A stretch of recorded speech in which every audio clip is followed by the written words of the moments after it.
மக்களை இந்த இந்த நியூஸ் பாருங்கள்.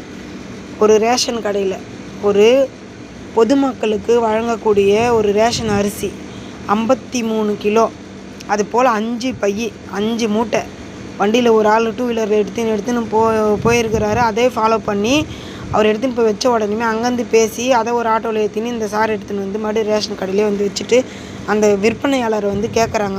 அதில் வந்து லேடிஸ் தான் அது விற்பனையாளர். அவங்கள வந்து அவர் தைரியமாக கேட்குறாரு. வீடியோவும் எடுத்துகிட்டு இருக்கிறாரு, எல்லா ஆதாரமும் எடுத்துக்கிறாரு. இவர் இது பாருங்கள், இங்கே மட்டும் இல்லைங்க, இந்தியா முழுக்க, தமிழ்நாடு முழுக்க எங்கெங்கெல்லாம் ரேஷன் கடை இருக்கோ அங்கெல்லாமே இந்த மாதிரி நடந்துட்டு தான் இருக்குது. எடை போடுறதுல இது அதேமாரி மண்ணெண்ணெய் ஊற்றுறதுல அந்த அளவில் குறைவு, எடை போடுறதுல வந்து சர்க்கரையில் வந்து இடையில குறைவு, எல்லாத்துலேயுமே நடந்துட்டு தான் இருக்குது. தில்லு முள்ளு, ஃப்ராடு, போர்ஜரி எல்லாம் நடக்குது தான்.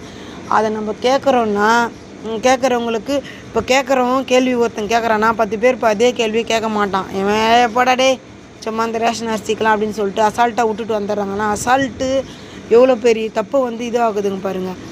தப்புன்னு தெரியுதுங்களா? அவங்க கண் முன்னாடி தப்பு நடக்குது, அநியாயம் நடக்குதுன்னா தட்டி கேளுங்க. அநியாயத்தை வந்து கேளுங்க. நியாயம் கடை பேரே நியாய விலைக்கடை. அதனால் வந்து நியாயமாக தான் அங்கே இருக்கணும். நியாயம் தவறும் பட்சத்தில் தட்டி கேட்கணும். இதை ஒருத்தர் கேட்குறாருன்னா 10 பேர் நியாயத்து பக்கம் தான் இருக்கணும். இங்கெல்லாம் பார்த்தீங்கன்னா நியாயத்து பக்கம் இருக்க மாட்டான், அநியாயத்து பக்கம் தான் 10 பேர் போய் இருப்பான். இப்போ அதை வந்து கேள்வி கேட்குறாங்க. அந்த விற்பனையாளர் ஒரு லேடி தான், திக்குமுக்கலாவது, ஒன்றுமே புரியல அதுக்கு. இங்கே மட்டும் இல்லைங்க, எல்லா இடத்துலையுமே இந்தமாரி நடக்குது. உங்கள் கண் முன்னாடி தப்பு நடக்குதுன்னு தெரிஞ்சால் கேளுங்க. இப்போ வந்து ஆண்ட்ராய்டு ஃபோன் இருக்குது, ஐஃபோன் இருக்குது. உடனே ஒரு வீடியோ எடுத்து உடனே அதுக்கு தகுந்த இடத்துல போயிட்டு சாட்சியோட ஆதாரத்தோடு ப்ரூவ் பண்ணிங்கன்னா அவங்களுக்கும் தண்டனை கண்டிப்பாக கிடைக்கும்.